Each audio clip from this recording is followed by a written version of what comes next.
Commissioner గారి దగ్గరికి వారిని ఇన్వైట్ చేయడానికి వెళ్ళాము ఆ రోజు. సేమ్ మీకు భగవంతుడు ఎలా ఇచ్చిండో మేడం నుండి ఒక మాట వచ్చింది, వారిని కంటిన్యూ చేయండి అనే మాట.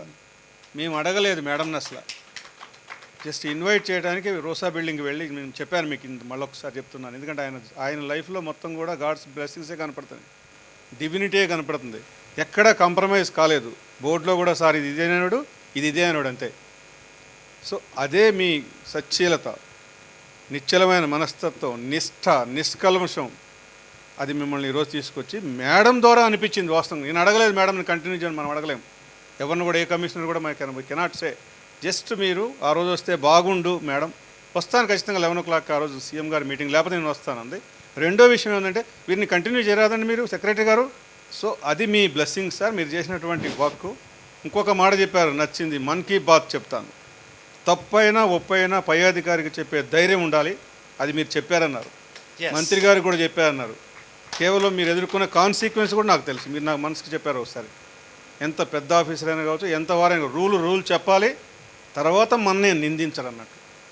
ఇవాళ మనం పని గడుపుకుంటే రేపు పొద్దున మనకి మళ్ళీ అంటారు, ఏమండి మీకు ఆ రోజు నాకు చెప్పలేదని.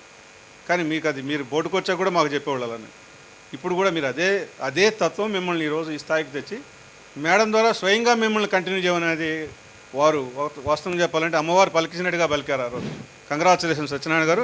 ఇది కాదా అసలు సర్వీస్ రిటైర్మెంట్ అంటే, ఇది ఇలా కావాలి మనం ఎప్పుడైనా సరే. That's all. అంత సంతృప్తిగా మనం కావాలని కోరుకుంటూ మరొకసారి, అందుకనే మిమ్మల్ని మేము అన్నాం సభాపతి అన్నం అన్నట్టు. అక్కడ ప్రొఫెసర్ అన్నాం, అక్కడ ప్రొఫెసర్ కూర్చొని ఉన్నారు కొలువు తీరి.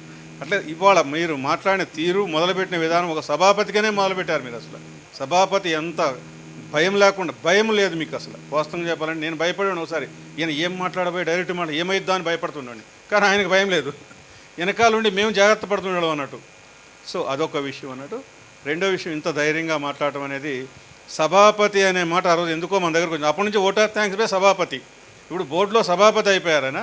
రెండో విషయం, శాసనం చేశారు ఇందాక దాన్ని సభాపతిగా. ఇందాక ఏదైతే మనం ప్రశంసాపత్రం చెప్పారో దాంట్లో సభాపతి అని రాసేశారు. సో శాసనం కూడా అయిపోయింది అన్నట్టు. సో ఇది మీ వర్క్కి నిజంగా మేమందరం కూడా ఆదర్శంగా తీసుకోవాలి. మీ శైలి, మీ జీవన శైలి, మీ భయం లేని తత్వం, మీ పాజిటివిటీని. ఇంకా we have to learn a lot. ఇప్పటికీ మా వాళ్ళు అంటారు 1.5 year అసలు పిల్లల్లా కలిసిపోయారు వీళ్ళందరూ.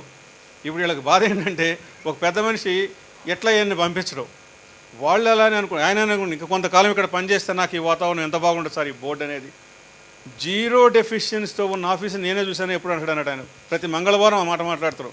విత్ 0 డెఫిషియన్సీ, 0 ఏంటంటే మనం పెండెన్సీ ఉన్నటువంటి ఆఫీసు. ఒక బోర్డునే చూశాను సార్, ఇన్ని ఆఫీసులు చూశాను అంటాడు అన్నట్టు ఆయన ఎప్పుడు కూడా. So that all credit goes to you Satyanarayana గారు. మీ యొక్క తత్వం, మీ పని తత్వమే మిమ్మల్ని ఈ స్థాయికి తెచ్చింది, గర్వంగా చెప్పగలం. God bless you in all aspects.